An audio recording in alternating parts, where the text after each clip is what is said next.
ఆడపిల్లకు చదువంటేనే అందరూ భయపడుతుంటారు. ఆడపిల్లకు చదువంటేనే అందరూ భయపడుతుంటారు. నేటి సమాజంలో ఆడపిల్ల చదువుకునేటువంటి ఆడపిల్ల ఏ విధంగా బాధపడుతుందనే విషయాన్ని నేను స్వయంగా నేనే వాడుతున్నా. కాబట్టి అందరూ ఆడపిల్ల యొక్క చదువు రాకపోతే ఎన్ని ఇబ్బందులు పడుతుందనేది పాట రూపంలో వినిపిస్తాను. ఆడపిల్లకు చదువంటేనే అందరూ భయపడుతుంటారు. మేము ఏమి పాపం చేసుకున్నాం సందమామా, మమ్ములెందుకు చదివించలేదే సందమామా. మేము ఏమి పాపం చేసుకున్నాం సందమామా, మమ్ములెందుకు చదివించలేదే సందమామా. ఆడపిల్లని అంగట్లో అమ్ముడు బొమ్మలే చేసి ఇష్టమోచిన రీతిగాను కష్టాలెన్నో పెడుతున్నారు.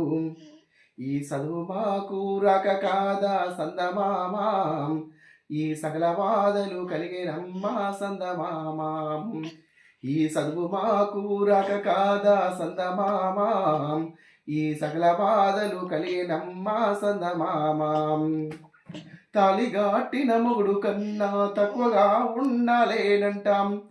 తాలిగాటిన మొగుడు వాడు తల్లి కడుపున జన్మించలేదా. ఈ ఆడమోగాని తేడాలెందుకే సందమామా, మాకు తేట తెలిసి తెలియపరుచే సందమామా. ఈ ఆడమోగాని తేడాలెందుకే సందమామా, మాకు తేట తెలిసి తెలియపరుచే సందమామా. మంచి మంచి చట్టాలంట మహిళలాకే ఇచ్చారంటాం. హక్కు మాకు తెలియనందుకు దిక్కులేని పక్షులైతిమి. ఈ చదువు మాకు రాక కాదా సందమామా, ఈ సమాజాన బతకలేమే సందమామా. ఈ చదువు కాస్త రాకపోతే సందమామా, ఈ సమాజాన బతకలేమే సందమామా. స్త్రీ జాతిని గౌరవించే సాంప్రదాయం మనదంటారు. లోకమందున సగభాగం చదువురాని సీకట్లోన అణిగి మణిగి బతుకుతున్నాం సందమామా. మాకు అక్షర జ్ఞానం తెలపరెందుకే సందమామా, మాకు అక్షర జ్ఞానం తెలపరెందుకే సందమామా.